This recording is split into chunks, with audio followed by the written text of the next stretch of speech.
This is episode 23 of Objectively Biased. What is going on, everybody? This is Wilder Adams alongside John Tortorelli and River Brown. And guys, we are at the final 5 yard line of the NBA regular season. So, how's everybody doing? Listen, man, it's about time. It's about time.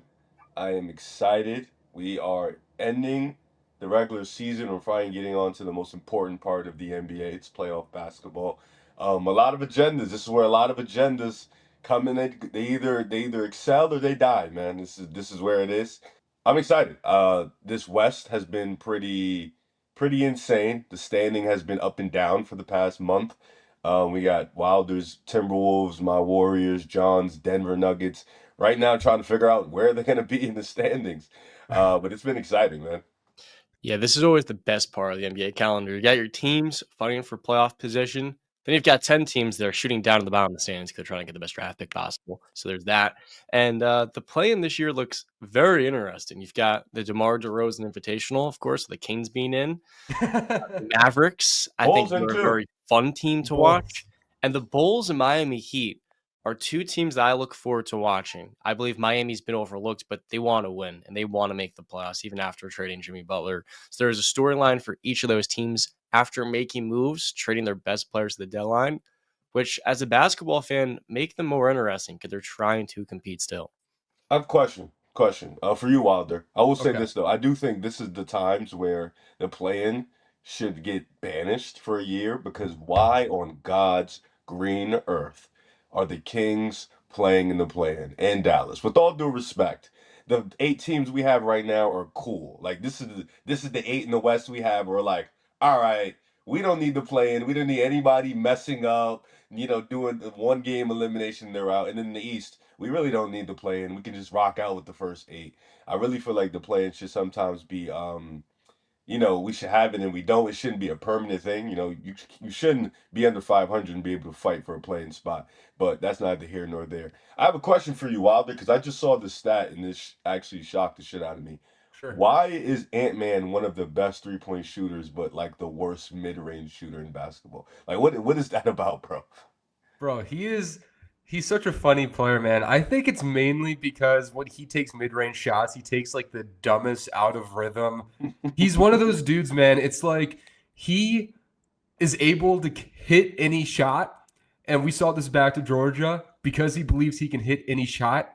Very low probability he's going to take the right shot. Three-pointers are nice because you have more spacing, you can step into rhythm, and you can use a high pick and roll, but usually mid-range shots are kind of last resort, and I don't think Edwards still really knows where he should go or how to best use his own mid-range gravity to create. So a lot of the times it's like you're taking a double covered fadeaway or just a shot that is out of rhythm. I just think it's a rhythm thing, like stepping into the shot. So guys, and speaking of the Timberwolves, this last week of the year has been so tough on my mental health because on one hand, Minnesota, if they win against Milwaukee, they're basically locked for the 4 seed, right?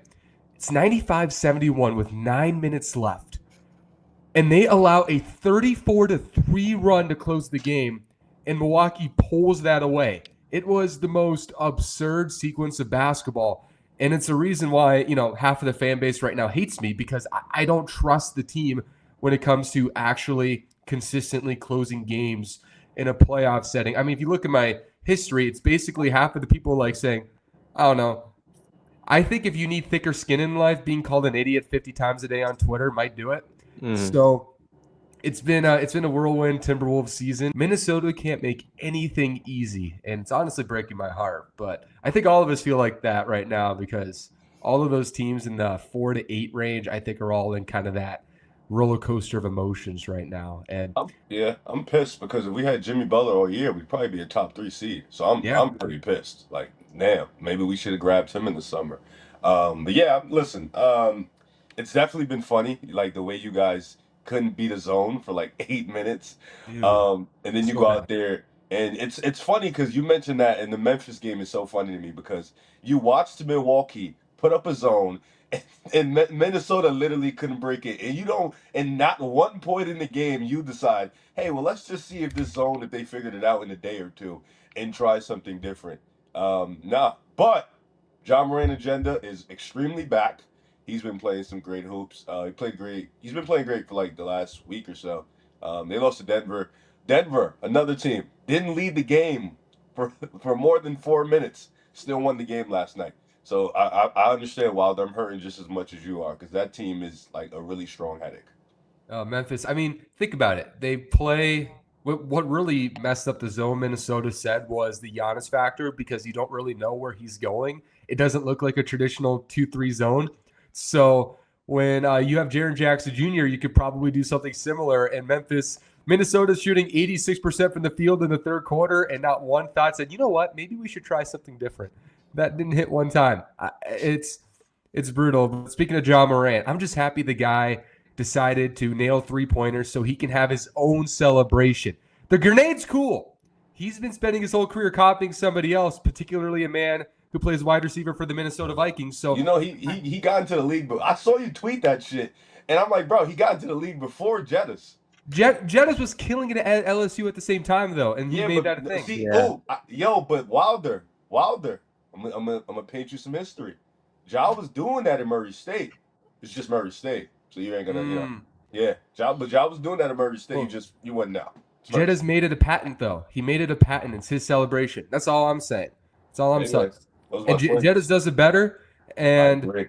he's got more aura than Ja does. So it's like there's this look. It's Jetta's celebration, so Ja had to move off of it. So I'll give him credit. He did. The grenade thing it's pretty cool. It's a legit 8.5 out of 10 celebration. So Hey, Jettis is top of the notch aura, so you won't get no pushback from me. That aura is different.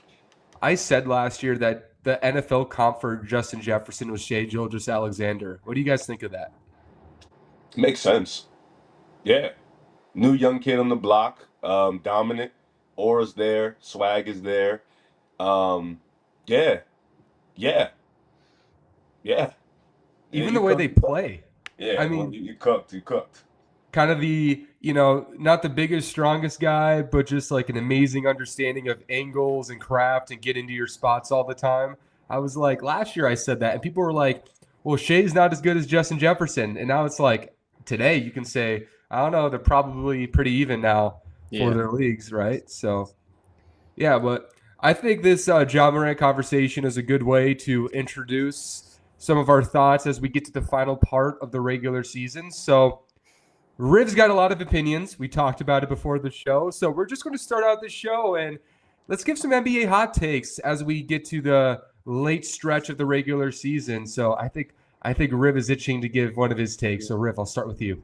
Yeah, John, I saw the last episode when you guys reacted to Mike Malone getting fired, and this has really been a brutal 2025 for you to start. And I want to say deeply, I apologize, John, because you don't deserve this. You're a good guy. You Thank really you. don't deserve this. I I thought have a that hot too. take though, because I feel like me and John have been on opposite ends of these coaching fires, and I think we're gonna be on opposite ends again.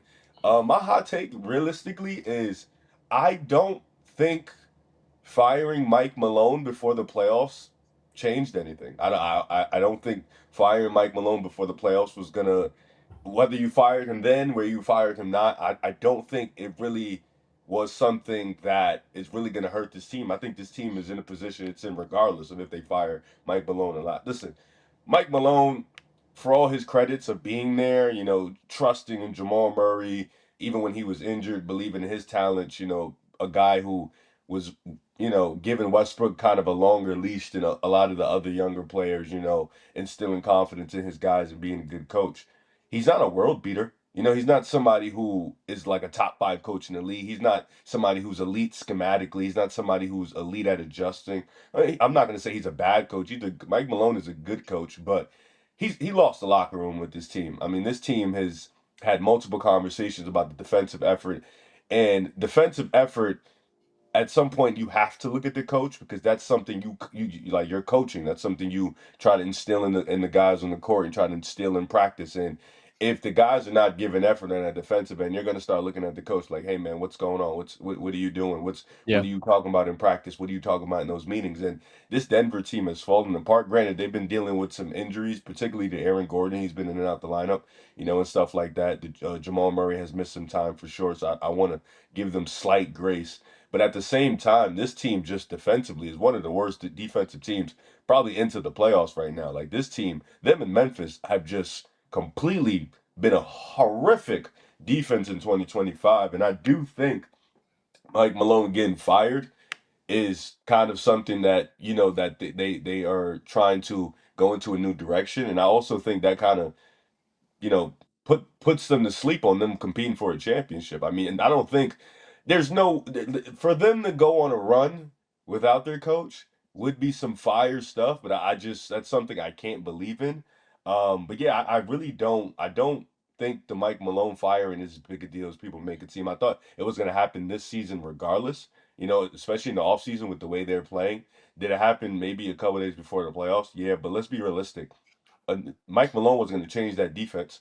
So that new coach coming in is going to change that defense. You have the best player in the world in Nikola Jokic. You have probably the best offensive engine, arguably in NBA history, in Nikola Jokic. So you can bring in any coach and they'll be fine offensively. But the problem is still going to be the lack of shooting or lack of respectable shootings, I'd say, because you can be a 40% three-point shooter, but it all depends on how a defense guards you. Same thing how we talked about it before, I think, on the show with Jalen Suggs. He was a 40% three-point shooter last year, but the respect level that defenses give him aren't the same. Like, he doesn't get knocked down respect. So I think a lot of those players in Denver don't get that respect on defense in terms of the three-point shooter. And then their defense is just bad. And the Joker is a part of that bad defense. He has not been a good defender. Same thing with the other players. They just don't have the depth is concerning. And I think, Denver, we could be looking at a first round exit. And I think that's something that is definitely in the cards. You got the Clippers. Minnesota has had their card all year. With the way the Clippers have been playing with Zubac, Harden, Kawhi, this is the healthiest they've looked going into the playoffs in a while. You got Golden State, they're gearing up for a run. Outside of Memphis, who everybody wants to play them, there is no easy first round series with any of these. Even Houston is a team you just can't walk by. That's going to be a tough competitive series. So, I think Denver is probably a first round exit. I think them firing their coach didn't really mean much. Yeah, that's my first hot take. I don't want to just keep saying a bunch. I want to let everybody get one in and stuff like that. Yeah, you I can go, think James. I want to respond to that because something that I grew up kind of like, in like a small family business, and I've kind of, seen people like in all sorts of circumstances, whether it's like employees loving each other, hating each other, and all the drama that comes along with that. And I think it's really important to mention the Calvin Booth part of this because I think what probably happened in Denver when they got fired was that clearly those two did not like each other. And they're the two biggest influences who are not owners in the NBA. So most likely, because this is what happens in some small businesses, some people take this guy's side and other people take this guy's side. And it becomes like this ultimate toxic environment where it's like, okay, I don't really care at this point whose fault it is or who started it. Now half of the organization is divided against each other. Let's just cut ties right now and move on. That's what happens a lot in small businesses, and I can't imagine that being any different in the NBA. So that's probably what happened here, and I think that's a further testament, and this kind of adds to my hot take for Riv. Denver is screwing up the Nikola Jokic window. Plain and simple. This is the second best player I've ever watched with my two eyes. I wasn't alive for Michael Jordan. I wasn't alive for Kareem. I wasn't alive for Magic or Larry. This is the second best player I've ever seen, just pure eye test. And I've watched Kobe, I've watched Tim Duncan, I've watched LeBron, KD, Steph, all of those guys. And when you have a player like that, and he hasn't had one all-star he's ever played next to, that is just an absolute abomination. That is a shame. And Denver, this offseason, they have to look themselves deep in the mirror and say, okay, is this core with Nikola Jokic, Michael Porter Jr., Jamal Murray, Aaron Gordon, is that enough when we not only have a superstar, but we might have one of the 10 best players to ever touch a basketball? They have to reflect on that. And you have Kevin Durant available this summer. You have other people potentially available this summer because there's always somebody available. Denver needs to probably retool if they don't go far in the playoffs this year because this core isn't enough and they haven't drafted well. Christian Braun was a really good pick and Peyton Watson's fine. Pickett's fine, but not home run selections. So I think that's a part of the chemistry issue between the two. So Denver's got to really look in the mirror and say, how can we maximize these next 2 or 3 years of Nikola Jokic, because if they only come away with one title in the Jokic window, that is an absolute abomination once again. Yeah. This has been a very confusing time in Denver, as you guys laid out. The relationship between the two most important people in the organization divided a lot of sides in the organization. And I think while I was very critical of firing Malone, it had a lot more to do with the class of a coach that spent 10 years in Denver, developing a two-time league MVP that three-time league MVP that everybody overlooked. And I believe that at a point in time, you have to give credit to a coach for saying the rest of the league doesn't think you could build an offense around a kind of odd, quirky center. And they train a Yusuf Nurkic and they build their entire offense around Nikola Jokic, and he becomes a finals MVP at a certain point in time. Yep. And there have been players like Christian Brown and Aaron Gordon who have all developed in this system. The issue is that ownership's not willing to pay in the second apron, which I think a lot of owners aren't. But when you have a contending team at this caliber last season with Michael Malone, the Nuggets won 57 games, were the eighth best defense, were sixth in points per game. Now some Christian Brown's coming off the bench. And having him and KCP together changed the chemistry of this team where you're a lot more kind of defensive to any injuries happening because you had the two of them. And then at the same time, you have a perfect plug and play player next to a league MVP. Losing him was the start of this, but I think it goes back to when Tim Connolly left because he had a very good pulse of what worked in the locker room, what players fit in. I think that was lost in the Calvin Booth era. So, giving myself a week to reflect, I understand the moves. The Nuggets are 2-0. They beat the Grizzlies. They beat the Kings since. They're 1 win away from 50 games. And like Riv said, I don't think this changed anything. I still have them winning a first round series against their current matchup in the Clippers. But I do think the way in which they did this wasn't right because Michael Malone deserved a lot more grace than what he was given. Yeah, that's what. But I understand that idea, and I don't think this is a Michael Malone is a bad coach and this just doesn't work. I just think it became far beyond just Michael Malone at this point, and I think that losing Tim Connolly and replacing him with Calvin Booth was probably the dominant domino effect, like the first step of that. So I don't know if you could have kept Michael Malone and then let Calvin Booth go and keep everybody happy, or vice versa. We know Nikola Jokic at this point in time is the most powerful face of this organization. As a matter of fact, he's the freaking head coach of this team right now. He's literally drawing plays up on the bench right now, and he could probably be a championship winning coach. Like if he pulled off a Bill Russell and won a championship as a head coach, I would not be shocked. Nikola Jokic could probably do that. Same for LeBron and for very few players in NBA history. But I think it's just they put themselves in this position of division, and now it's like, okay, there is some resets that need to happen in Denver, and this is probably the first step of it. Yeah, it's definitely been a really toxic environment, and I am on Wilder's side in the sense of where it probably was just too much. They probably just had to, cleanse the air of that toxicity in the building and just get both of those guys out of there. Definitely, I don't think it had nothing to do with Mike Malone being a bad or good coach. I don't think he's a bad coach. I don't think nobody thinks that, but it's definitely just more of along the lines of it was becoming too much. The environment was becoming too toxic.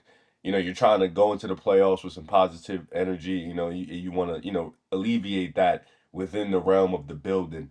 Um, Here we go though. Let's get deep into it. Let's start with my real hot take. My first hot take is Kate Cunningham is going to end the playoffs as the best East guard in the league. You stole my take, Riv. He also stole my take too. He was going to be the best player in the next years. We're not special. We're not special, Riv. I didn't steal anything because I've been here. This is my take. So because this is my take, I'm gonna say it. Now we can all agree on the hot take because we've seen some special things from our brother. And on top of that, we've seen some very good outplaying of him lately. Him outplaying a couple guards in key matchups, him missing 4 shots against Milwaukee and giving them hell, him giving New York hell multiple times. And listen, it's hard to teach 6'6" talent. I'll say that it's very hard to teach 6'6" talent. We're always going to look at those 6'3", 6'2", 6'1" guards with limitations because unfortunately It's the heightest thing. They're just short. They're not going to have the same capabilities as a guy who's 6'6" that can do the same things as them. Yeah.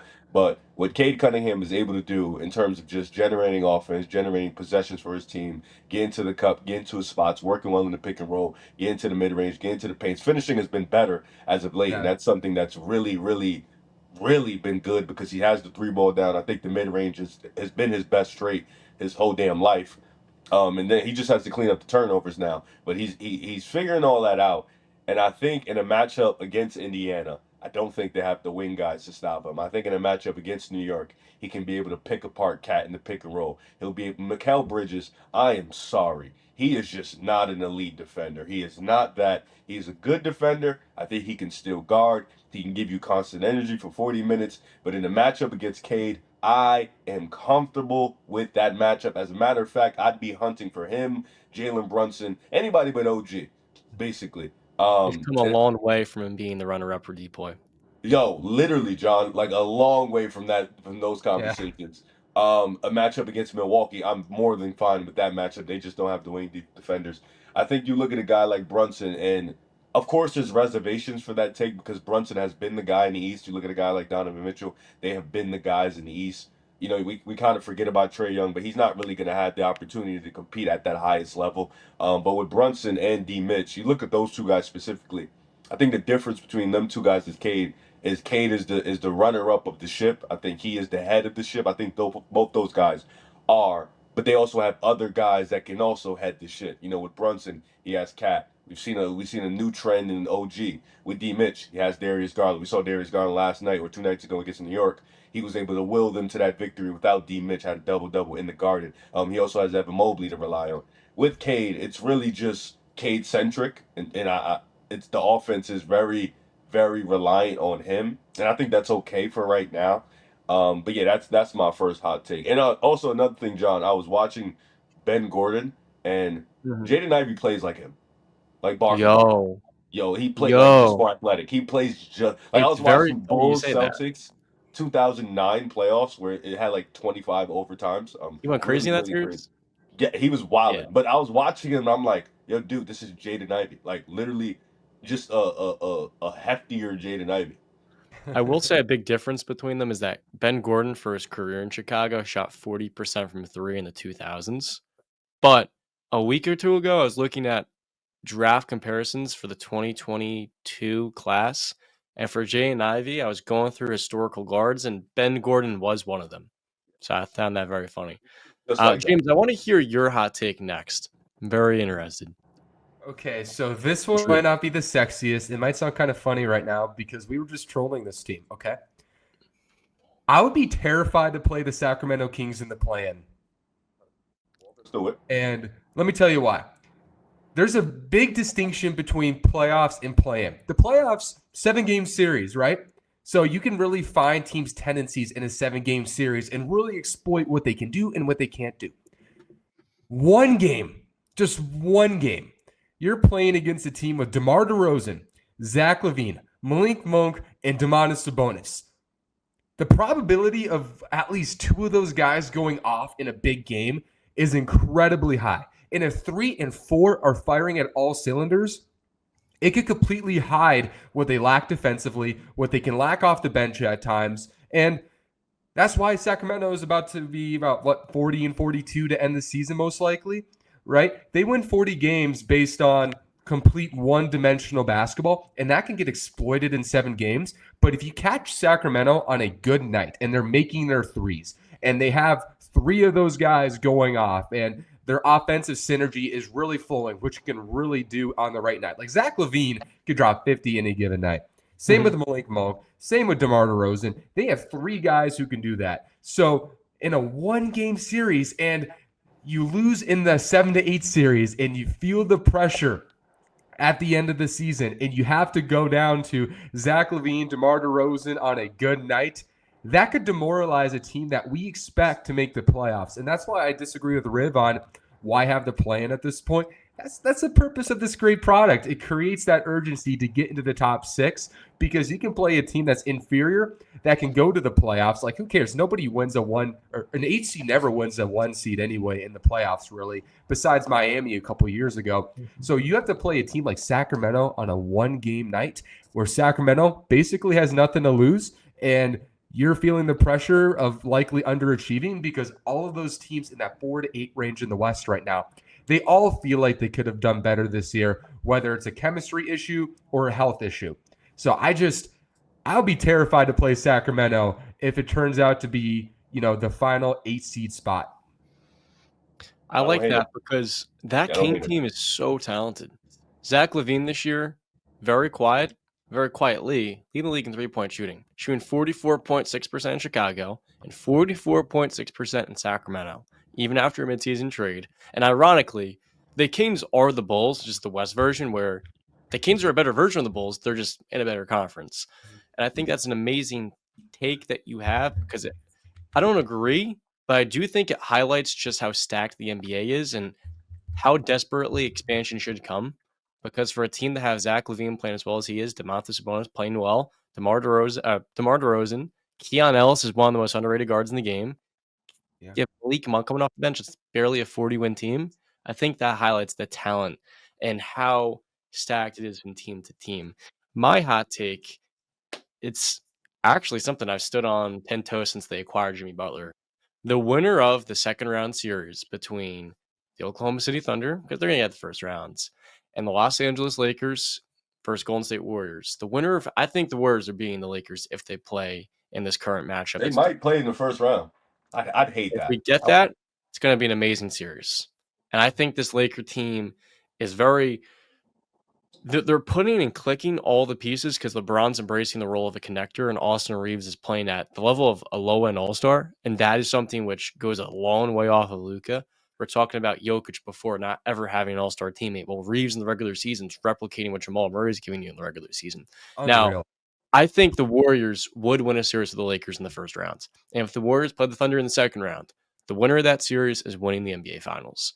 And this highlights to me just how dangerous the Warriors are. For a team that started the season floating around 500, since adding Jimmy Butler, the Warriors are 23-6. And that move relieved the pressure off of all of the young players' shoulders. And I think the biggest example of that would be AirPods because he is back. He's gotten up to 37% from three-point land. And what I've appreciated is not only in the last 13 games is he averaging 17 points and shooting 49% from three-point land, he's doing all of the little things well. He's a connector on offense. He's a good offensive rebounder that's kind of annoying because if you don't box him out, he's going to crash in the glass and get you 4 points off putbacks. He's a good connected passer. He's going to take charges once every other game defensively. I do believe with players like him and Moses Moody, being those reserve complementary players, they do synergize well with the big three that the Warriors have built. And with the playmaking that Jimmy Butler gives you in the postseason, I firmly believe the Warriors are the second best team in the West. And that goes a lot further than just the record they have. It's going to be an amazing series if they play the Lakers in the first round. They're not. You know why? Because Minnesota blew a 24-point lead in the fourth quarter to Milwaukee, and they're probably beating Utah on Sunday. I could get burned for that because Minnesota does the stupidest things ever.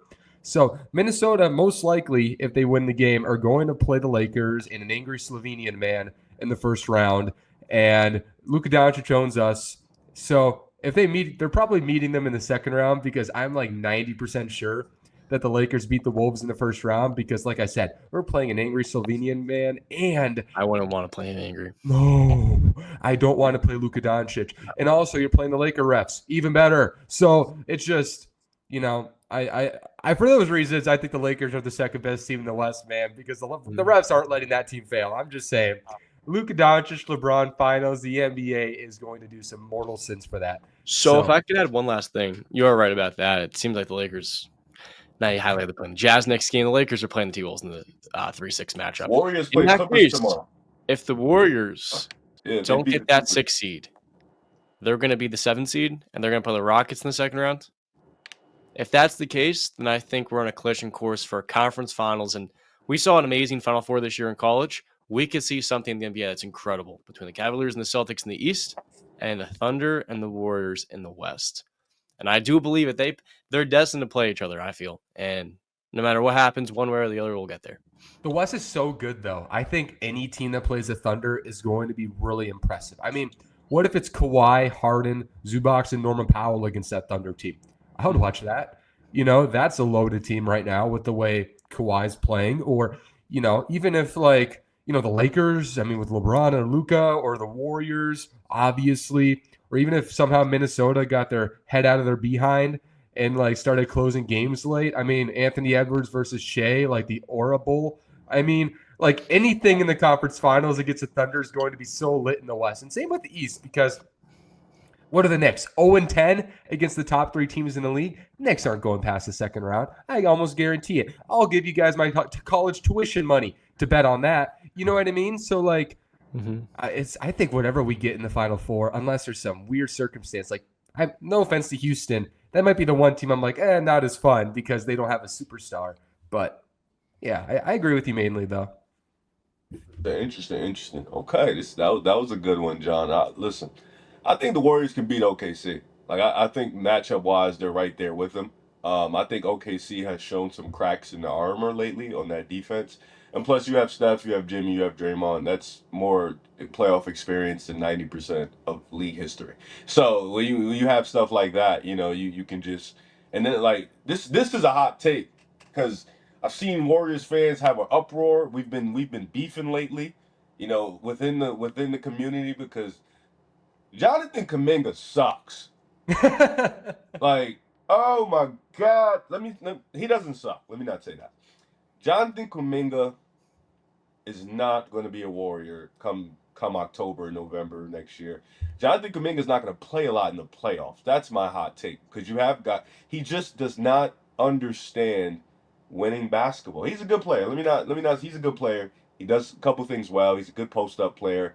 Has a cool little mid-range shot. Really athletic, strong, physical. Can get to the rim. The finishing is up and down.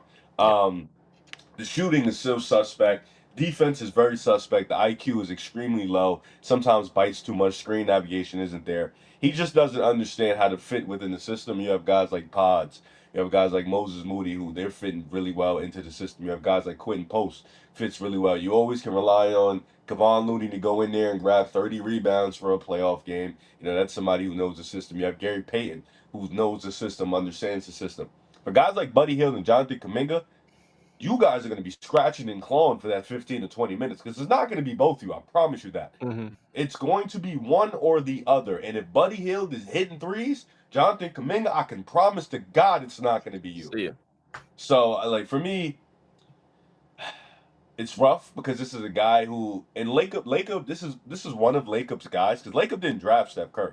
Kuminga is one of his darlings, one of his lottery picks, him and Moses Moody. So this is a guy who I'm sure he has a lot of faith in. He has a lot of stock in because after Steph Curry, you have to figure out what you're going to do. So, Kuminga, Moody, Pods, they're supposed to be these are his guys. They're supposed to be those guys. And you're looking like Kuminga might get sent off to Brooklyn this offseason. Kuminga might get sent off to Washington this offseason. He might get it in a signing trade and go somewhere else, but you cannot, if you expected Kuminga to play well, especially with Jimmy on this team. You expected him to be that guy. But when Jimmy Butler and Jonathan Kuminga are on the court together and Draymond Green, it's abysmal. It's hard to watch. It doesn't work. Kerr has made it clear. It doesn't work. It does not work. The only time Kuminga looks okay is when Steph is on the floor. But there's just too many negatives that overpower the positives. And I think people are high on Kuminga because he is extremely athletic. He can get 2 feet. He could get 2 feet into the paint, but he's not a good enough decision maker. And I think he's not a smart enough player right now. And right now he hasn't grown as much as you wanted to within these 3 or 4 years. Granted, it's not all his fault. I do also blame it on development. They also have a part to play in this. But Jonathan Kuminga could be seeing the pine. Steve Kerr has made it really clear in these last 3 or 4 games how the rotation is going to go. And when they get healthier and stuff like that. And Kuminga, you either got it or you don't, brother. Same thing for you, buddy, but you're 30, so it's a little different, I love his name is Buddy. You can use it in that context, too. That's so Yeah. good. By the way, Jonathan Kuminga is like the Dion Waiters of Sean Kemp's. Screaming. You know what I mean? That's who I Can you think repeat of. that? He's like the Dion Waiters of Sean Kemp's. Wow. I He get it. just has he has that overwhelming like frame and power and athleticism like Sean Kemp, but despite being in that Warriors environment for years, he still doesn't have that feel for how to use his stuff, right? That's kind of like how Dion Waiters was a decade and a half ago. So I think that's a pretty good take. I think he's probably the odd man out of those young players because he's by far the hardest to just glue in to connect to some of those other stars because he's not spacing the floor for Butler or Draymond, and he's also not really going to bring a lot defensively if he's not spacing the floor, unlike a Moses Moody or Pods who's playing great this month. So, no, I totally agree with that. It reminds me of Rudy Gay, and Rudy Gay was a 20-point per game scorer for 8 years, played 17 years in the NBA, so it's not a one-on-one comparison, but you have a young player who spends 4 to 6 years in a winning infrastructure, but he's clearly not adding to it, and they let him go, and then after that, he's going to be super productive. If Jonathan Kuminga goes to, say, Brooklyn or Toronto, he'll be productive, but I'm not sure if his skill set aligns with being a complimentary role player on a quality playoff team. Toronto's nasty. And Toronto's nasty. Yeah, with Scotty Barnes, it wouldn't be a good fit at all. Kuminga with Barnes and Barrett and bad shooting center. Ew. Bring me Jakob Poeltl, man. That's what I want. So it reminds me a little bit of that, where he's not really fitting anywhere. He's kind of just going to bounce around as like a productive player on mediocre teams. Brooklyn's lit. Brooklyn's kind of lit. Like if they get like Harper in the draft or something, that might be fun. I don't know. So I could see that. Okay, I'll give you guys my last hot take, and then John gives one, and then we'll move on after that. This is more of a generalization. So we did the best young players to build around a couple weeks ago, right? Yep. I have a take about a young player who it's like a take that just I can't get it out of my mind. It's like it's been brewing forever, okay? Jalen Williams is the next Kawhi Leonard. I just said that. I think Jalen Williams is going to be a superstar in the NBA. And the more I watch this guy, I think he's the most complete young wing in the league. Easily. Most complete young wing. He's the second best player on a team that is going to win almost 70 games this year. And he's giving you, 22 a game, 5 and 5, and he's probably going to make all defense this year. He can guard 4 positions. He can play 4 positions offensively, score from all 3 levels. He can play making the pick and roll when you ask him to, and he's starting to figure it out from the mid-range and kind of looks like a guy who I think of a little bit once in a while. I think everybody comes up with the Kawhi comp. It was Patrick Williams. It was OG Anunoby. It was all of these guys, but the closest to the Kawhi Leonard is Jalen Williams, and I think he's going to finally have his postseason breakout this year. I really don't hate that take because Jalen Williams is an all-league defender, and he reminds me of Kawhi coming out the draft, a late riser that people slept on, and then Kawhi was the 15th overall pick. He wasn't a lottery pick, but pre-draft, no one really talked about Jalen Williams, and then closer and closer, people started highlighting him, then he goes in the top 12, and he defensively, again, he is not Kawhi, it's top 4 perimeter defender of all time, but he is a similar archetype of a player, so. I heard he was he's only going to grow and build off of that. And I've been a quiet Jalen Williams fan for a little bit now. So I see stylistically some similarities.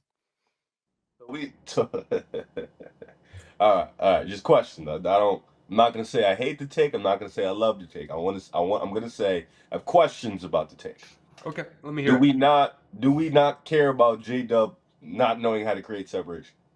I don't know. He's getting better at that now. Let me not say figure that out, Riv. He's starting to figure that out. Let me not say not knowing how. I think saying that is rude. His lack of a consistent ability to create separation. I think Kawhi Leonard didn't have that coming into the NBA right away. Kawhi Leonard talking about. Let me ask that first. Which Kawhi Leonard learned that. Jalen Williams comes into the NBA and immediately proves to be one of the most versatile young players in the league. And like this year especially, I'm starting to see signs from the mid-range that he can just kind of bounce off and pull up on anybody. And I think long-term that's going to be something he can get to pretty consistently. And he's also, what is he, 6'6", 6'7", with a 7'2" wingspan? I mean, getting to the rim, he's got those orangutan arms. He can get there whenever he wants, and he can shoot threes at an above-average clip. And I think with his handle, with his shiftiness, he can learn a move or two over the years. It's only his third year, and he's already an all-star. And to capitalize on that, I think he's closer to the number 1 pick in the 2022 NBA redraft than he is number 3. And I'm considering Paolo there, and I'm considering Chet there. That's how high I am on the upside of Jalen Williams, which is not new, as you guys know. But if we did the best young players to build around, okay, here are the guys I would take. Like, sure. I'm taking these guys for sure. Victor Wembanyama, Anthony Edwards, Cade Cunningham. Okay, cool.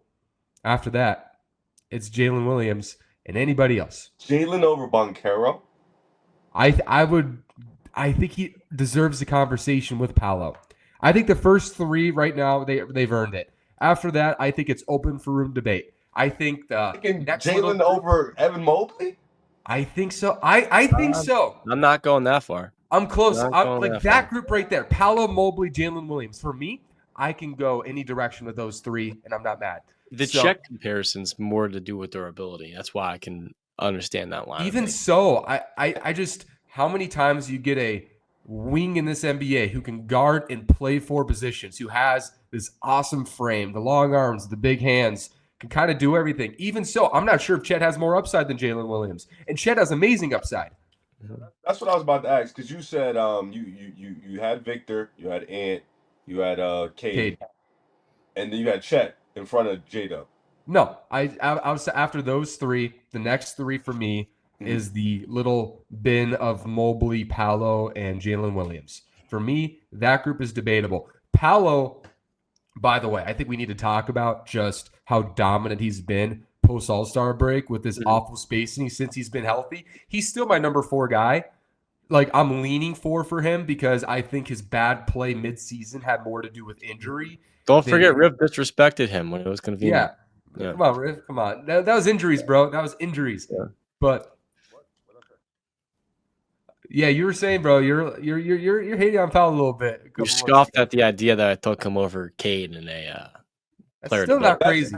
That's been there. That's been there for like 3 years. You know, still not crazy. I mean, year 4 Paolo is going to be very interesting to watch. But even Paolo, like, he's got some imperfections with his defensive versatility and his floor spacing, right? And that's why Cade probably should be over him. And then Jalen Williams, it's the same thing. You're getting all defense. And I think Jalen Williams is going to average 25, 26 in the NBA in a few years. So this conversation is interesting because I always ask these questions because I feel like situations are really important. And situations can highlight things you can do. Now, we see J-Dub sitting there with OKC, right? OKC is one of the best defenses in the league. They plug out any lineup. It's an elite defense. Do we, and I'm speaking more towards Paolo, because I think you said they can be a conversation. We see in Banchero's situation where, it's a lot on his plate as a young player. It's a lot on his plate. The team building isn't as great, so you can see bigger flaws with J-Dub being around such great defenders, being around SGA where he doesn't have an insane offensive load. Do you think that sways in your opinion more, or are you just talking skill for skill, base for base?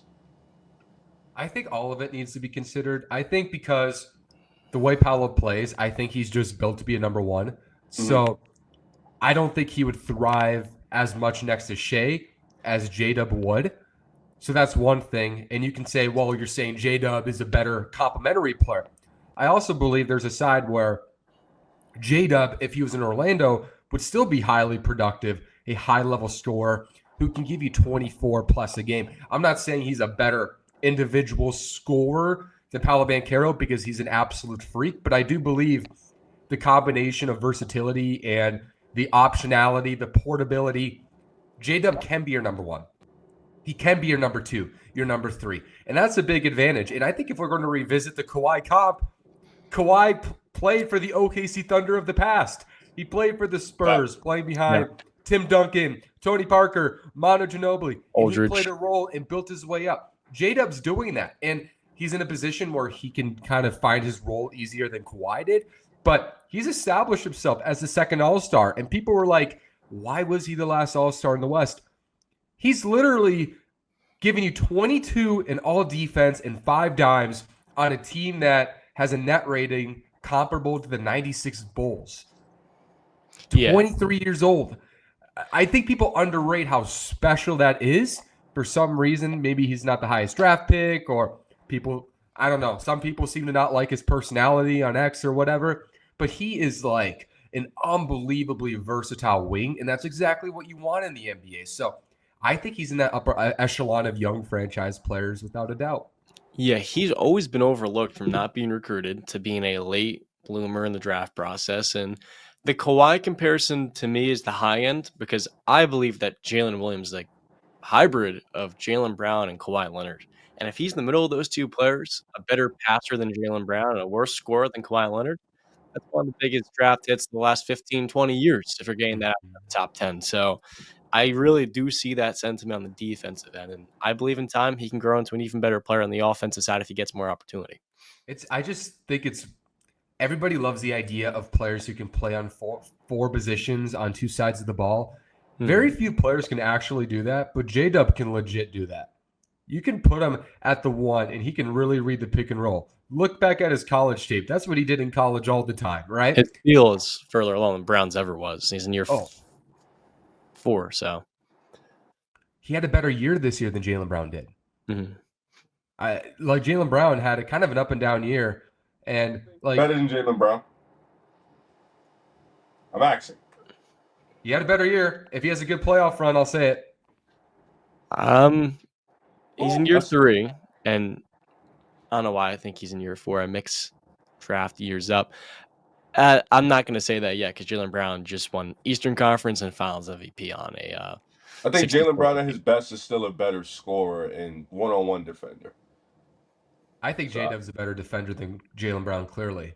No, He he's more versatile for sure. And he can still lock you up. I mean, you can't get even Jaylen Brown doesn't have J-Dub's length. I mean, that length is freaking terrifying one-on-one. But I think Jaylen Brown's better in one-on-one because he's way stronger and he's probably more athletic. Yeah, he's more athletic than J-Dub. I don't know. J-Dub's an athlete, man. I mean, Jaylen Brown dumps everything. Jaylen Brown's an athlete. Like, we forget that. Oh, he's an athlete, no doubt. But J-Dub is too. J-Dub's a freak. Yeah, so I think it's close. Jaylen Brown is having a bad year for his standards, but he was just a 26-point per game scorer. So yeah. I don't want to as a number 2. So I don't want to forget that. Yeah, I'm not ready to say he's better than Jaylen Brown, but I think this year he has been, and I think there's a window for him to surpass him. Let's say the Thunder win the title. Let's say they do it, and J-Dub does it as the second best player. I think then you can say, why not? He's better. Well, I mean, shit. That window's open. He won Finals MVP. So I know, but he didn't have Shea on his team. I like Jason Tatum's great. He's a great player. He is not Shea. Number 1. What did he start at number 1? Tatum is great. You know, he did it. You know, but he's not. We did it. We did it. What they gonna say now? Oh, we should do like a ranking of best Jason Tatum celebrity copy moments. Yeah. I guess we'll never know. But Jason Tatum's a great dude, man. Like we said a couple weeks, we would all let him date our sister. So he's a good dude. But Shea is still a better player than Jason Tatum, as great as Jason Tatum is. So if J-Dub surpasses Shea in the finals and became the finals MVP, there is no discussion. Doubt it. But yeah, no discussion. Doubt it. Highly doubt it. I agree. J-Dub is playing better than SGA. They lost in 5 games. Or he went band for band. And then they lost in 5 games. Yeah, I mean, and that means there's something catastrophic happened on the offense. Yeah, they lost in 5 games.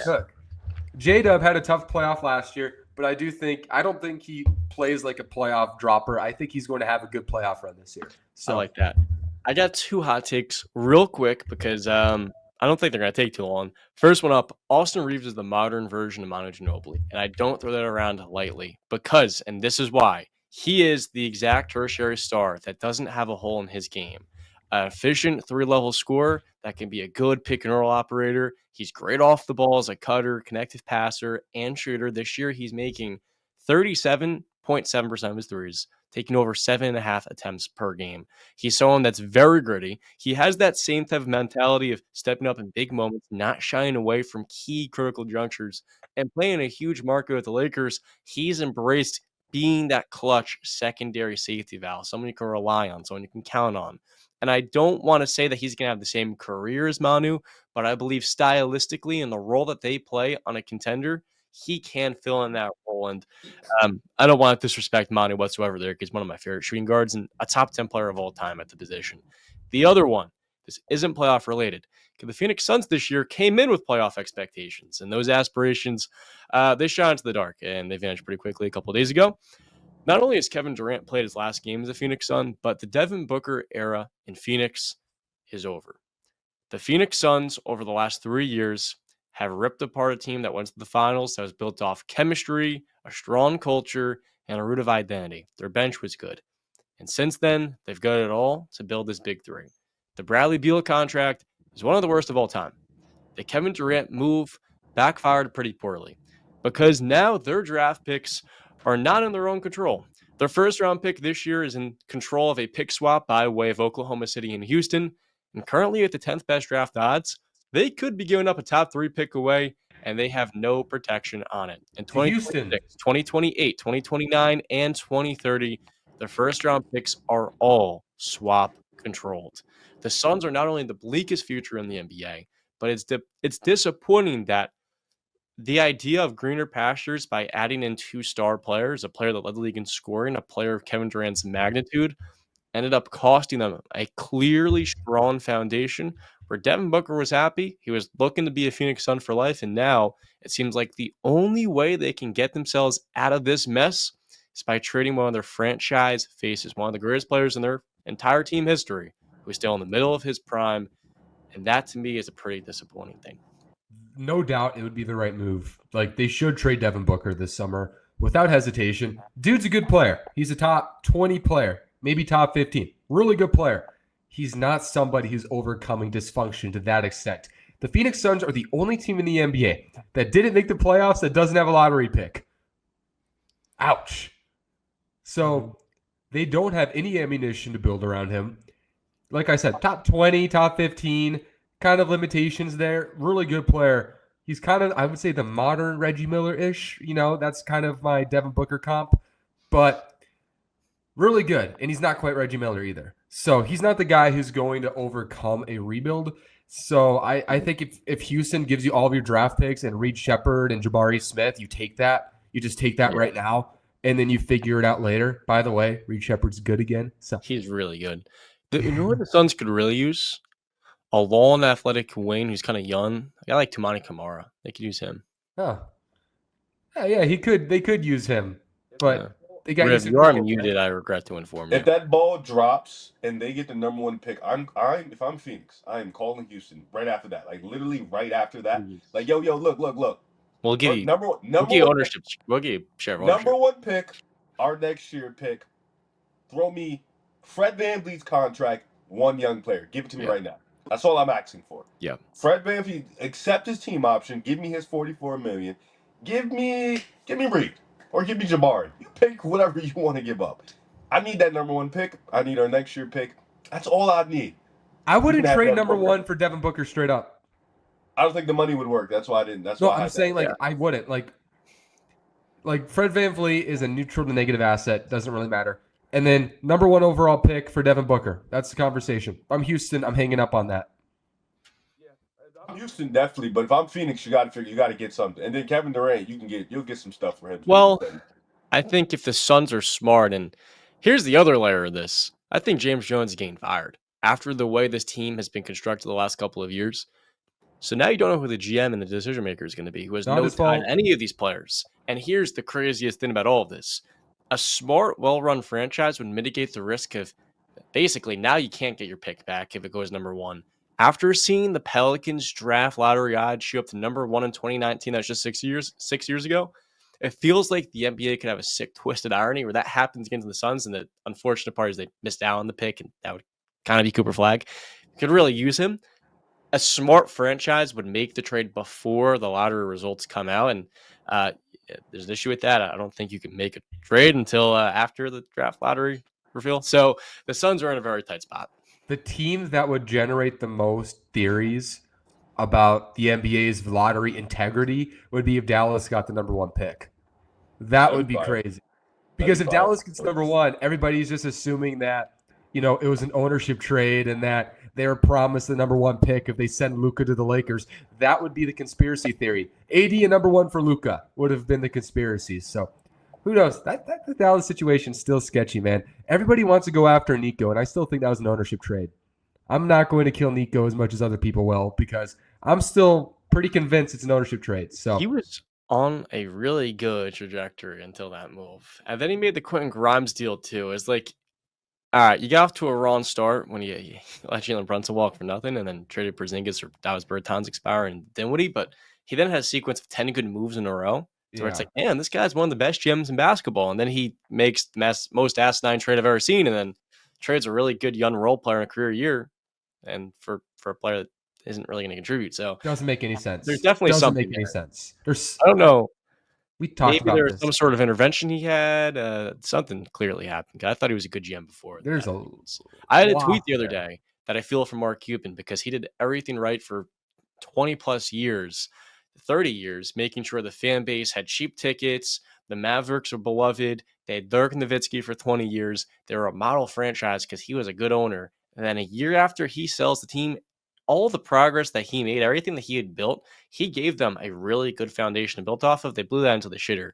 And so I feel for him. People say you're crazy. Like, he hired Nico Harrison. You can't fault. It's like, how is he supposed to know that Nico Harrison, who had done a good job up until that point, was going to go AWOL? So you think Mark Cuban would have hired the guy who would have been like, no, I'm trading Luka? Yeah. There's so much here that's Mark way Cuban above Nico Harris. Like, if anybody has any common sense, they know this isn't just Nico Harris. It probably isn't even Nico Harris. Like, that is just where I'm at with the situation. I would give that. 10% Can we start calling him chance. Nico Harris? Huh? We should start calling him Nico Harris. Start calling him the wrong name. Oh. I like that. In honor of him making the worst trade of all time, the infamous trade. Oh my God! I always call him Nico Harris. No, I like that. I think that's actually kind of cool. I think that'd be a good nickname. Start calling the wrong Drew Bledsoe, Eric Bledsoe style. Start calling the wrong name out of disrespect. Anyways, sorry, that's a side tangent. I always call him Nico Harris. I don't know why, Mr. Nico Harrison. That'd be a Terry Rozier move. Anyways, you know what I'm saying, though, right? But like, I still think there's so much layers to that deal. I don't know. Can that count as a hot take? It's not Nico Harrison's fault. Nah, that's a terrible take in my opinion. I don't think it's. I think it's probably 20% him. That's just where I'm at with it. I think there's a lot of things, a lot of layers to this. A Mark Cuban hire making a Luka Doncic trade. Okay. I think there's a world where if you really believe that he wasn't a part of it, he would have quit. Mm-hmm. I don't know. Let's just say this. Dallas is losing hundreds of millions of dollars, okay, right? Hundreds of millions of dollars in the next couple years. If he is still on the team during that stretch. You remember his presser after the Luka trade? Oh, we don't even know if we're going to be here in 3-4 years. Like, terrible. He's a Why part would you of have that press conference? That made a part of it. If you saw the presser, it was bad. His body language and the way Jason Kidd was looking at him, like, I can't believe you. Like, I can't believe you made this deal. Now, Nico was a part of it. Probably, like, I give him, like, 35%. Like, but he definitely was a part of it. Jason Kidd, I feel bad for him. That's who I feel bad for. Because Jason Kidd, I feel awful for. He had a presser one time, and he was like, "Yeah, asked me questions about the trade, and I got like 5 guys that can play tonight. Like, I got to figure out who's gonna play. Like, I feel bad for him, man." I still give it like I don't know. I'm just kind of speculating. It's reckless speculation, but I just don't think this was a Nico Harris led trade. That's just my guess. I don't know. Nico Harrison, keep pronouncing by the wrong name, but. I don't know. I don't know. That wasn't even like planned to be a hot take. It's just it keeps tickling my brain. I don't know. That's still like we know weird stuff happens in this world. That trade is so bizarrely weird that I can't even put my finger on it. Like, and the guy is taking all of the blame. And if I'm Dallas fans, I would be screaming sell the team as much as firing Nico Harrison, because even owners should be like, what? no, we're not taking this deal. They agreed to it. Yeah. They Ownership agreed to the grants are trade, or it different wouldn't have happened. left and right hand. Yeah. No, it's more ownership of trade than a Nico Harrison trade. I think it's a So combination of both. you can but- make whatever conspiracy theories you want. There's plenty out there on the internet about some business ventures and conspiracies. You can make whatever theory you want. What matters is what is, and that's the situation there. So bizarre. I'm still in shock. I'm still in shock. But okay, I think we've had a lot of hot takes, and I think it's good to transition. Yep. Can we revisit a take I had? I don't know. It was before Christmas, early in the year. I said Stephen Curry was not a top 10 player in the NBA, and I gave my top 10. Stupidest takes you've ever said in your life. He was 11 on the list. Okay, so now I think it's a good time to revisit the top 10 players in the NBA and see specifically where does Steph Curry rank on it. This is a riff topic. This guy, man. You know the guy who what's scored funny? 3 points the other day. Oh, one of 10 versus. You know what's funny? You know what's super funny? Ant dropped 40 on that guy, by the way, on the top side. You said Ant dropped 40 on him? Ant had a big game earlier in the year against. To be fair, the Rockets got him good, but that defense is very physical. I think Ant dropped 40 that game. I think he shot like 35% from the field and took I don't think he did shots. though. Let me verify that. He had a good. I think. And he also had like the game winner. Maybe it might be a different game we're talking about, but I remember it was in Houston. Was that the game in Houston? Let me see which games it was. There's a lot of games he played. So Riv ain't having it. let me verify. There's one game where Steph gamed the Timberwolves and had 35. He had 41 against the Rockets on 25 shots. Was it It's in not bad. Houston? Was that the one in Houston? That was versus Houston, not in Houston. So that's not the one. It was at home. It was at home. The one I'm talking about. It was in Houston. They were on the road. In Houston, he had the 37 points on 32 shots. That was one game. That's the one. That's the one I'm talking about. He also had he had the game winner earlier in the year against the Rockets, and then, he had a cool 24 on 53% shooting a second game. He dropped 41, and then he had the inefficient 37. So up and down, but the man's getting the points in. Up and down. Man has no rings. Let's revisit this 23, top what the 10. hell? Let's revisit this top 10. Because Okay. the top 10.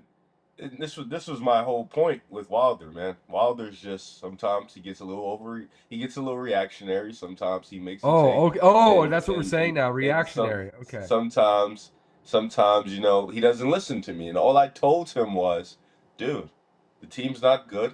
You get him another star, you'll see the guy again. Wilder was like, nah, I'm seeing what I'm seeing. This guy's not good. I'm like, dude. I didn't say He that. never said he wasn't good. I'm like, dude, the I guy's said playful. he's in the 7 to It's 12 playful range. exaggeration. I said he's in the 7 to 12 range. John, I'm definitely getting my exaggeration on for sure. I'm definitely exaggerating. Speaking of reactionary, Then Wild was like, yo, I'm telling Wilder, like, yo, dude, the legs are tired. He's gassed. He has to carry these guys. Wild's like, nah, he's not good no more. Now we see 2025, and Steph looks like he can lead this team to a championship again. I do think getting Jimmy Butler really did help. My statement is still the same. I don't think you're taking 10 guys over him if you want to win a championship. I think the old guys on that are at the top of their game, I think you have to rank them differently than how the younger guys are, because regular season is important. I would never say it's not. I think the younger guys we are seeing taking the mantle in the regular season. But in a playoff series, like, how many guys realistically are you taking Steph over? Like, I don't think you're taking 10 guys over Steph. I don't even think you're taking 8 guys over Steph in the playoff. Let me ask you a series. question, Riv. Hey. To get away from your discussion, would you take Cade over Steph right now in the playoffs? No, Yeah. No. Cade? No. Why would I do that? I think Cade's going to blow up in the playoffs. That's why. Oh, I think he is too. But I take him over Steph in the playoffs? No. Okay. No. And I think Cade's going to be great. Bro, Steph hasn't had a player this good since Kevin Durant. Respectfully. Like, respect to Andrew Wiggins, respect to Klay Thompson, but, like, he hasn't had a player that has this type of attention on towards defenses since Kevin Durant. So I can only imagine. But I will give some grace though. I do think like this playoffs is probably gonna be his toughest that he's had. in a while. You got potentially Houston he has to play, or the Lakers in the first round. Minnesota's a good team. Denver's a good team. The Clippers are a good team. Like, this West is kind of crazy. Um, so I do think that's really important. I do want to say this though. I want to be fair. I do see people like putting him on the All NBA first team and stuff like that. I don't think he deserves first team. I think first team for guys that have been consistently great all year. Like, I would put Ant over him. I would put Cade over him. You obviously have the locks: Tatum, Giannis, SGA, and the Joker. I think first team is you've consistently, for the most part, from start to finish, been a dominant dude. I think he's a definite lock for second team. I think the second half of the year has warranted him to get on the second team. Um, but yeah, I think that this 2025 has just shown you that you can still at least get close to the mountaintop if Steph is your number one guy. Yeah. And that was the whole purpose of the deadline, and that was the whole purpose of the fan base trying to push for them getting a guy. Thank God they missed on Paul George. Thank God they missed on Lowry. And thank God they settled on Jimmy Butler, because you needed to figure out if you can do it. And I think the Golden State Warriors with Steph have shown you that they can still make a run. And Draymond Green too, of course, you want to give him credit. So yeah, that was the most important thing. Now you have that for like the next year or two. So Yeah, you know what we should do? Artificial intelligence can do everything. I'm going to ask ChatGPT to make his top 10 players in the NBA right now. let's see what it says. I'm actually curious. It's gonna have KD. It's gonna have LeBron. It's gonna have Steph. What are the It's 10 gonna. NBA players based on I don't want to say it's grandfathering them in, because Steph is the top 10 player to me, and KD and LeBron are right outside of it for me. But I do believe, to build off what you said, Riv, it's important to highlight that a lot of these star players like Kevin Durant in the regular season have still been uber productive. I think KD is a different case where he has underperformed and been injured going to the playoffs, and that affects where he's ranked. Would you rather rank a guy like Jalen Brunson, who leads his team there and is way better in the playoffs, but maybe isn't as versatile as KD, above him? I think right now in 2025, the answer is yes. I know Nerd Session, some other groups, they've made top 10 lists where they take injuries out the picture. And when you do, that really elevates the cases for those older players that maybe miss time and are more likely to sit out some nights. But what we Okay. got, Wilder? It's loading right now. It's loading. It took some It's time giving and you consideration it's for giving us. you a real long dedicated list with the Yes, it explanation is. on. It has Steph number 6. Here we go. Chat So, GBT, After baby. Steph, after Tatum, I mean. Yep, here are the top 10 according to ChatGPT, okay? 1 Jokic, 2 Shea, 3 Giannis, 4 Luka, 5 Embiid, 6 Steph, 7 LeBron, 8 Tatum, 9 Anthony Edwards, and 10 Kevin Durant. Honorable mentions, the next 5: Kate Cunningham, Evan Mobley, Jalen Brunson, Jalen Brown, and Victor Wembanyama. I don't hate it. Evan Mobley is crazy, but I don't hate it. I don't hate it. Mobley top 15 is crazy, No, or top 12? Mobley getting honorable mention for top 10 is crazy. I would say Yeah. Yeah, that's the crazy part. Kate do and have my Mobley top were the 12. first 2 mentioned after. Yeah. Yeah, it's weird though. They don't have Tatum in the top 5. No, they have him 8. Yeah, they have him 8 and Edwards 9. I don't think it's looking at durability. Because Embiid is high, super high, which is understandable if you take out durability. Like, he's one of those guys. Yep. And Most of at the 9, conversation. I think and at 9 is valid. I think that's valid. Yeah, it's fair. I think that's fair. KD at 10 right now, I'm not for that. KD's still incredibly efficient. At this point in KD's career, I don't think he's – because look at all the 9 guys ahead of them. They're leading good basketball teams. Kevin Durant, he's not one of those influential locker room presences anymore who's going to consistently lock in defensively and lead an offensive juggernaut. He can give you 26 efficiently and not change your offense at this point of his career. So that's amazing at his age. Incredible at his age. But he is not going to walk into your team and just influence anything. That's why I keep saying, if Minnesota traded for KD, I don't want to trade more than 50 cents on the dollar for him. A 37-year-old on a 1-year contract who deals with injuries once in a while, who just led the Phoenix Suns to the 11 seed. We're going to trade everything for that? Alpha would be Ant. Your alpha would be Ant. Yeah, no, totally. But like, people were thinking like, yeah, give up like your entire youth for him. No. I don't think you have to give up a ton. You have to give up one of them though. I think one of them will have to go.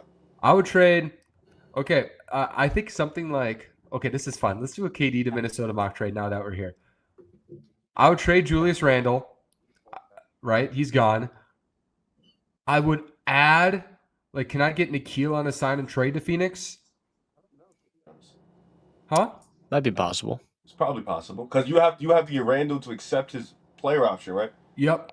And then you sign and trade Nikhil, and then maybe that you have to get one more. maybe we give them whoever we take at pick 17 from Detroit. I And think you then send a pick for sure. and then maybe give them Rob. Like, is that a bad trade package? It Randall, depends on what is Dillingham, Kevin Durant? 17? Kevin Durant's getting 50. Yeah, something like that. So, So I think you need one Minnesota, more. because Nikhil's going to sign for like 17 million this summer.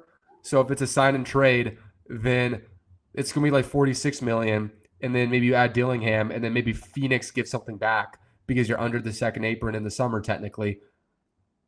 I'm thinking something like that. Like, that might be like a reasonable KD trade. That's still a lot to give up. You're giving up a top 10 pick plus pick 17 plus really great role player and a borderline all-star for KD. That's a big package. But I think that's the absolute most I would give up for him.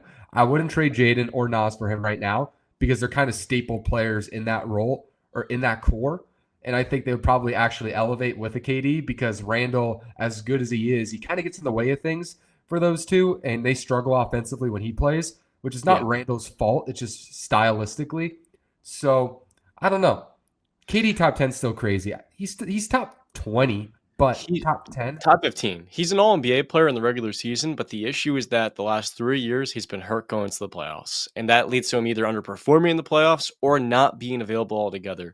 I don't have him in my top 10 because I don't view him as a high enough engine on the offensive end or difference maker on the defensive end culturally as a leader to be able to raise the team's floor to being a playoff team, as we saw this year with Top him. 15. Top 15 stamped. I'm not going to have him That's over fair. Brunson, who I think adds an element that raises the level of his team and adds a floor to be a consistent lock for the postseason. But Let's do this right now. Let's do Kevin Durant or this player outside of the top 10. Okay. Let's do it. Kevin Durant or Cade Cunningham? Cade Cunningham. Going forward, give me Cade. Mm-hmm. From this Kevin point Durant. out, Kevin Durant or Evan Mobley? Kevin Durant right now. Kevin Durant. Yeah. I agree. Jalen Brunson or Kevin Durant? Jalen Brunson. Victor Wembanyama or Victor, Kevin Durant? move on. Yeah, Wemby. Okay, Wemby. Let's see if there's a couple other names. I'm just asking ChatGPT to give me other names. I think Mobley and KD is extremely close. Devin Booker or Kevin Durant? Close. Give me Kevin Durant. Okay. I think Kevin Durant's better than Devin Booker. Kawhi Leonard. 2023. I haven't answered yet. That 2023 playoff run by D-Book really does move me. It's more than anything KD's done the last 3 years. Give me D-Book. Okay. Kawhi Leonard or Kevin Durant? Healthy? Give me Kawhi. Yeah, health is such a big. That's such an important part of this It's question. also important for this playoffs for Kawhi to be healthy. So I think this would move my decision one way or the other for real. But I'll say Kawhi for right now. I'm gonna go with Kawhi. Okay, so far we've had Cade Cunningham ahead, Jalen Brunson ahead, Victor Wembanyama ahead, Devin Booker ahead, and Kawhi Leonard ahead. Booker was split, but yeah. So he's 15 or 16. 15 is valid. Mm-hmm. Maybe like if he's top, so if he's like, let's just say low side, he's 16. That's still top 20. You can't say I'm hating on that. It's just I kind of looked at it as that group is so broad. You can't I can't just say, oh, he's totally top 15 because there's like 18 top 15 players right now. So yeah, just top 20. I think like if he's 16, he's closer to 15. So I can say like top 15. When I hear top 20, you're like 20, 21, 22. Like you're like in that department. It's like no. Yeah. I think it's more distinct than that. I'm not saying he's De'Aaron Fox level. I'm not saying that. I'm gonna take it back. I would rather have Devin Booker. I'd rather have my team, but Kevin Durant's better than Devin Booker. And when I'm ranking so hard to fit the agenda top 15, bro. Yeah, I've got KD at number 12.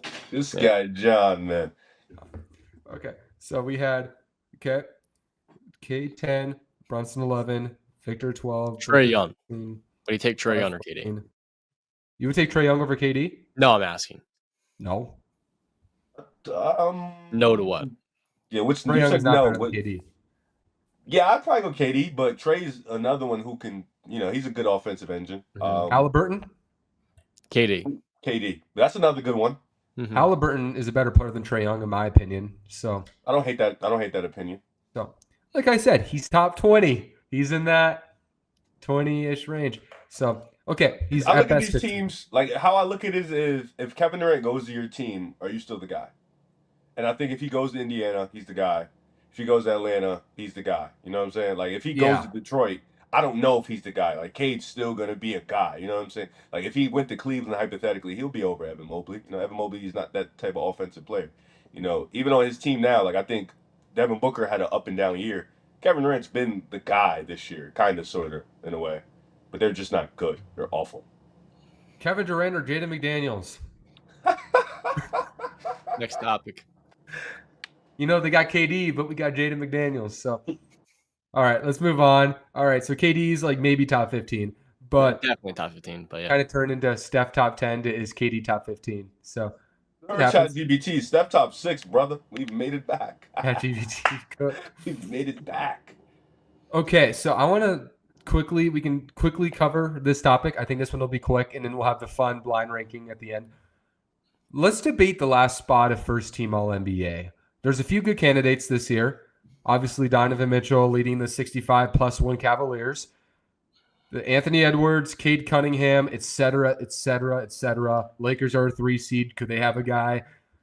Who do you guys think should be the fifth man on that first team All NBA, which already has, Giannis, Jokic, Tatum, and Shea?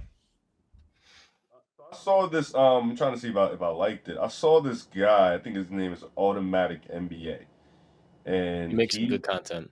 yeah, he dropped like a metric. Let me see if he dropped the metric, and it was showing like the last guys for All NBA. And found it. Ha ha ha.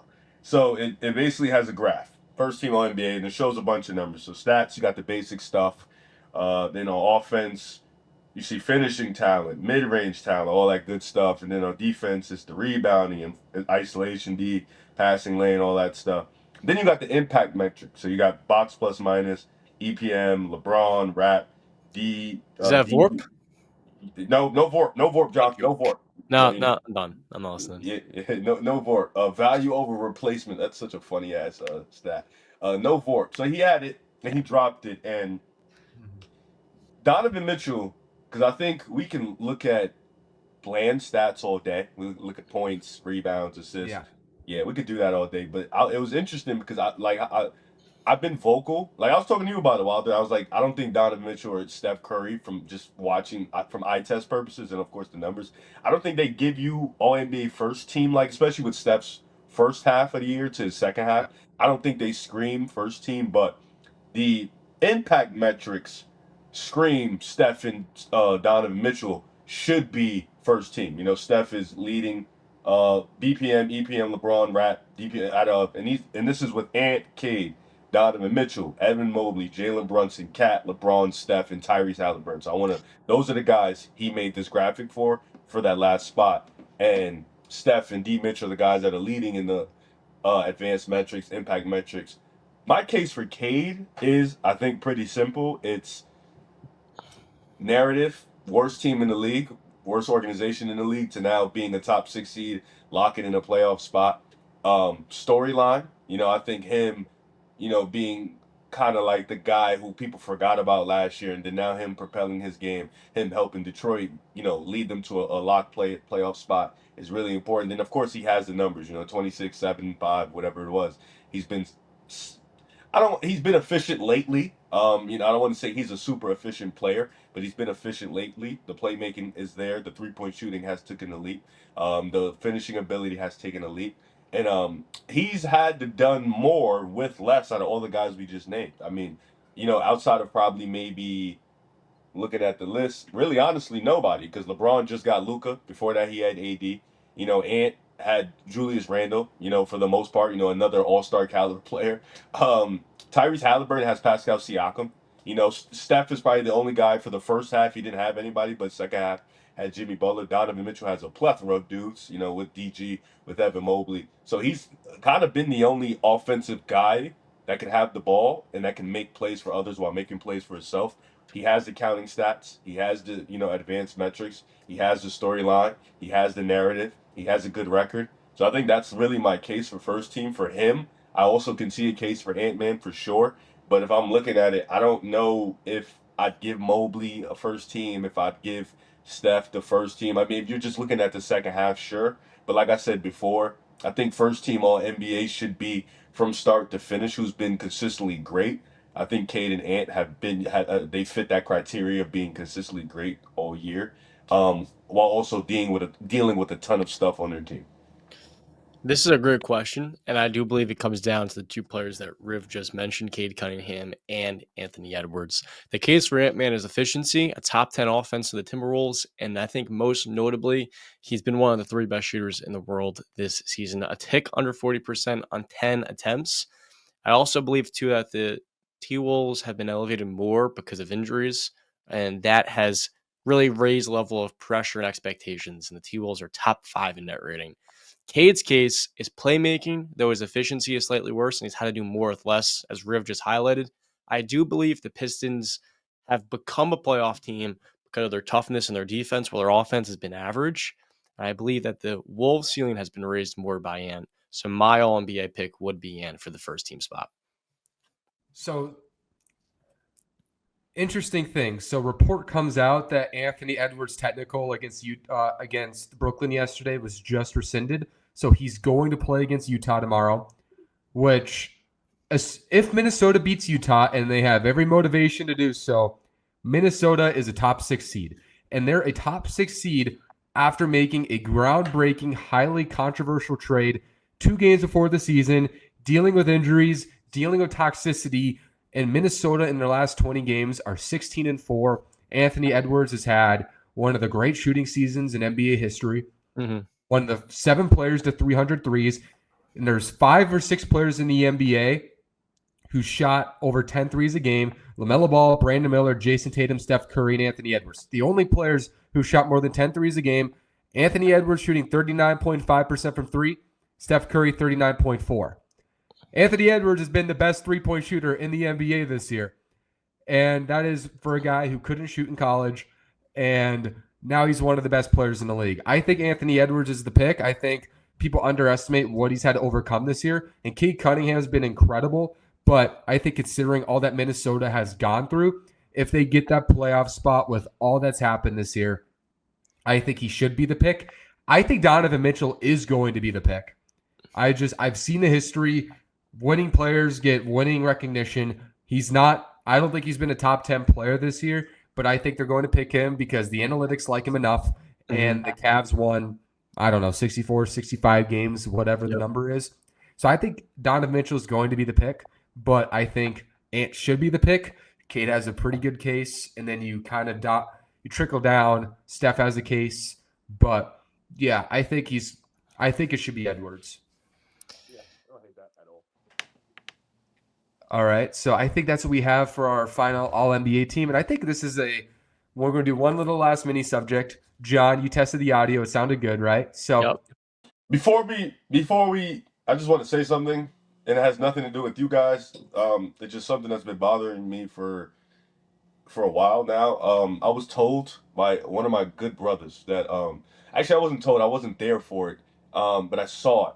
And somebody, just one of my good brothers said, Jaren Jackson Jr. has lapped John Morant. And ever since he said that, Jaren Jackson Jr. has been dog shit. Literally legit dog shit. And John Morant has been phew, phew, phew, phew. And this team would be so good if Jaren stayed on his same trajectory and John Morant kept going phew, phew, phew, phew. Because now you finally have them two playing at a high level. This guy still can't rebound. It's actually ridiculous. At some point, we need to start docking bigs that cannot rebound, especially 6'11" bigs. Defensive rebounding is one of the most underrated skills in the game. You know why? If you can rebound, and that's why Zubac gets a lot of credit for me. That's why I've been so high on him. That's why I've been rooting for him, because when you get a defensive rebound, you've cleaned up a possession. You've finished a possession. And that is Yes, extremely yes. important. That's Yeah. why Rudy Gobert gets a lot of love, because he's one of the best defensive rebounders Steven in the Adams. game. That's why Ben Wallace was so great. Marcus Camby was so great. Like, I can go on and on with these bigs that weren't these profile offensive players, but they were great rebounders and they were great defensive players. Defensive rebounding is key. You need to be able to clean up possessions, because that limits possessions for the other team. That means you finish a possession. This guy, Jaren Jackson Jr., still in year 5, 6, 4, whatever it is, lacks the comparable skill that you learned growing up to rebound the ball. He cannot rebound the basketball. And for a team that wants to put him at the 5, they can't, because he cannot rebound the basketball. Not only can he not rebound the basketball, Wilder, he still has IQ issues. He still has position issues. He still struggles with fouling and being baited to be too aggressive at times, to jump and at every bump fake, at every guy going up for a floater or whatnot. Then he puts himself in bad positions when he makes a bad reach, and now he's in foul trouble. Now you have 3 fouls going into the second quarter. Now you have 4 fouls in the third quarter because you chose to be too greedy. The reason why I love Amin Thompson is because everything he does is instinct, but he never puts himself in a bad position. You rarely see a man get 4 fouls in a game, 5 fouls in a game. He's so instinct. Everything is instinct and feel. With Jaren Jackson, it's like, yo, dude, what? Like, it truly boggles my mind, and that take really has driven me off a cliff the last couple of weeks, because for a team like Memphis that I watch all year, it just for a guy, it really is mind boggling. 6'11", long arms, great defender, great rim protector, still struggles with the natural basic skills of a big man. It really does boggle my mind. It really does. In his defense, it's not an issue for the Grizzlies. Huh? In his defense, it's not an issue for the Grizzlies. Exactly. It's an issue for me. It really is an issue for me, because it's like when you want to go small, like Zach Edey is cool, and lately he's been rebounding the shit out the ball. He gobbles offensive rebounds, I'll tell you that much. Yeah, he does a lot. But then when you want to play those Jaren Jackson, Salty Aldama 4-5 lineups, and then you can't rebound the ball, dude. It's like when you want to try to go small. Like, the reason why you can go small with Evan Mobley at the 5, because he can rebound the ball and he can protect the rim. He can do a lot of things. The reason why you can put Bam 6'9" ass at the 5 is because he can rebound the ball. He can clean up possessions. Like, there's just no reason for me to think like, it's giving me an aneurysm. It really is. It's why Jaren Jackson Jr. is one of the weakest defensive players of the year in recent NBA history. You look at the stats: 3 blocks, a steal, high defensive rating. I get it all, but you just mentioned defense is about closing possessions, making sure they don't score. He averaged under 7 rebounds that year. He's averaging under 6 this year. You can't be a transcendent defensive player as a big if you're not a great rebounder. And he's not only not a great rebounder, he's a legitimately poor rebounder. So I totally agree. I think the problem with Memphis is it's looking like the best version of this Memphis team might need Jaren Jackson to be the best player. And we need some recent evidence of that. Memphis is losing a lot of games recently with Ja Morant playing great. I'm not blaming Ja for that. I'm blaming more Jaren Jackson Jr., but they're able to withstand poor Ja Morant play with Jaren Jackson playing like a legitimate all-star early in the year. So that's going to be the question with Memphis. Like, what identity can they consistently go through? They have to have a player as an alpha. Ja Morant has the most alpha qualities, but Jaren Jackson probably is the most alpha archetype. So now the question is going to be, for Memphis, what is their identity going forward? And that's going to be a question they have to figure out in the summer. Well, you start off by getting players that can actually guard.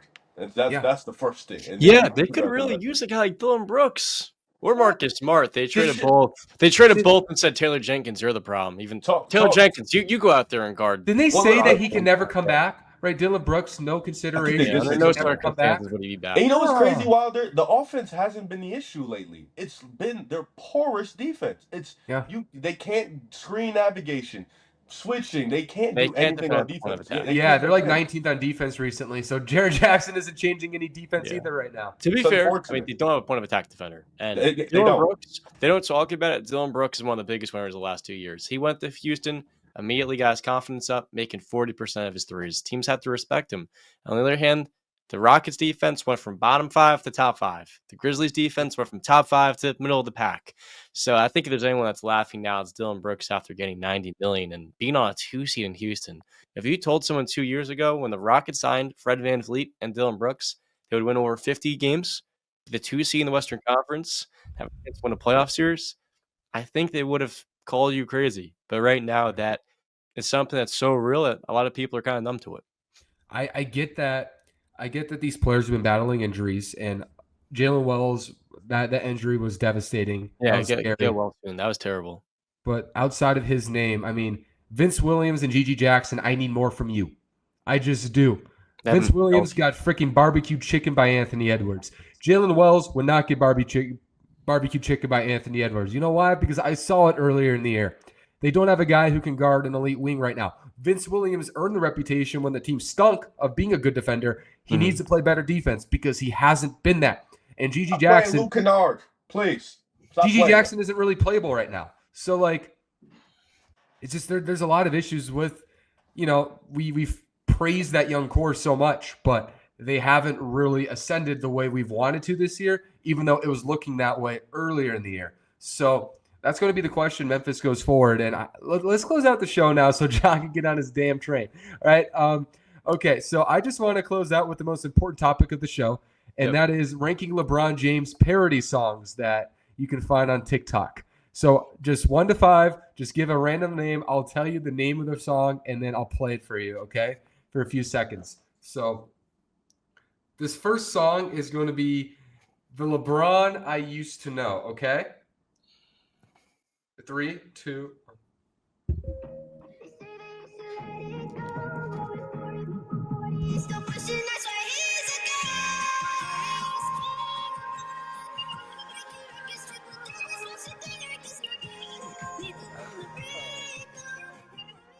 What do you guys think? What is that? John, that screams your type. Oh, okay. I think that sounded better than what it was to us. It was a little bit lower. I would put that. Should I make it higher for just a replay? For the following ones, yeah. For that, I'd give it a 3 out of 5. 2.5. 2.5. Oh, no, yeah. I'm saying, blind okay, ranking. like blind ranking. It's got to be a whole number. It's got to be an integer. You're good. 4. John, 4. Sure. 4. Okay. Perfect. Now, I'm going to Play play it over the middle of the mic. Okay. I'm going to play The Sweet Escape. This is my favorite one, I think. Gwen Stefani. Gwen Stefani is like peak 2000s pop. I still listen to Gwen Stefani. I don't care what people tell me. Okay.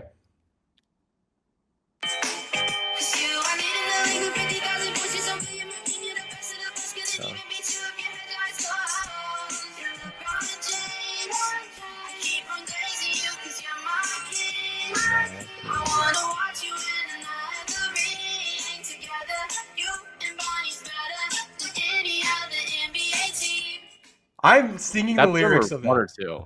Yeah, 2. Let's go 2 because we might get a better one. Have you heard a better one than that? I don't. To be honest, I haven't heard none of these. I've heard like 4 of them. Oh, I don't know if there's a better one. So 1. I'm So I'm following off you, John. We can do 1. But I've heard like 3 good ones. Let's put it 2. I'm with you. Okay. I've already know the lyrics. That song's so catchy. Yeah. All right. Next one. Since You're LeBron. All right. Mm-hmm.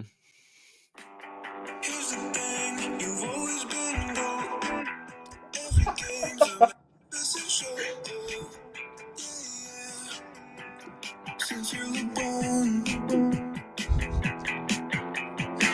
you're dedicated, you took the time. It wasn't long till you started the grind. Yeah. Since you're LeBron, and all you'd ever hear me say is how I picture me with you. That's all you'd ever I don't like that. I don't like the alarm is killing it. Okay. Okay, guys, what is that one? You can put that the ringing bell thing. That shit pissed me off. That's Yeah. 3. It was 3, and then I heard that. I said it might be 5. 5. We can go 5. So 5. 5. It ruined it. I thought it was going at a good That was spot, but it right. ruined it. It was That like was- yeah, it was brutal. It was solid. I didn't like the singing on it either. It was too like hollow. I don't know. Yes. But so far you got so John, you got Sweet Escape 1, same with Riv, right? I had that too. You had that too. So John 2, Riv 1. Yeah. Um, Yeah, Sweet that Escape beeping is before the fire. crescendo was that shit 5. Gwen Stefani's the GOAT, bro.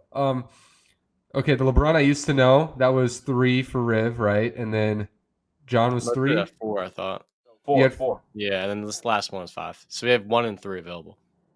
Okay, cool. I already said LeBron I used to know. Okay, this one. See what we got.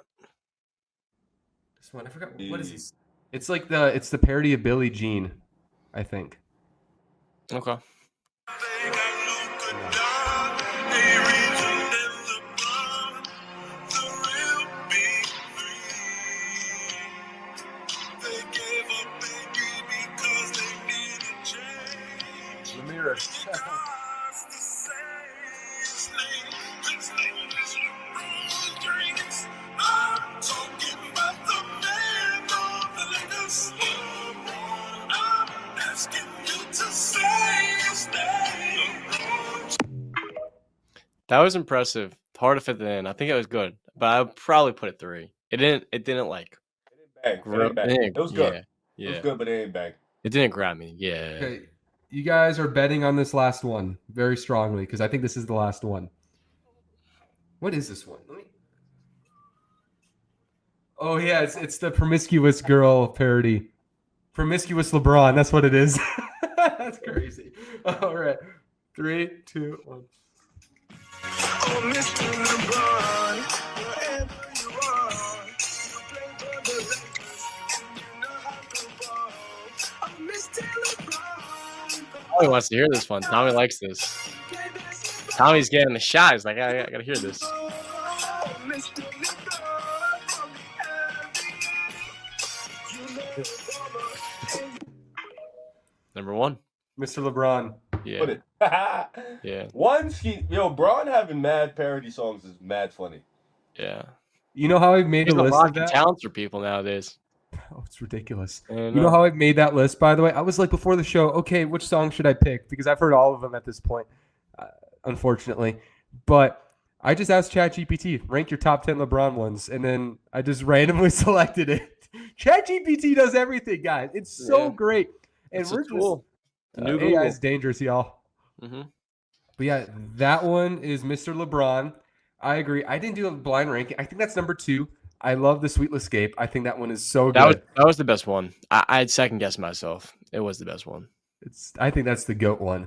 So, okay. So, John, did you list yours? You had Sweet Escape was 1. Promiscuous LeBron was 2. The second and last one was 3. The first one was 4, and then the third one was 5. okay. So if you can follow the range of numbers, yeah.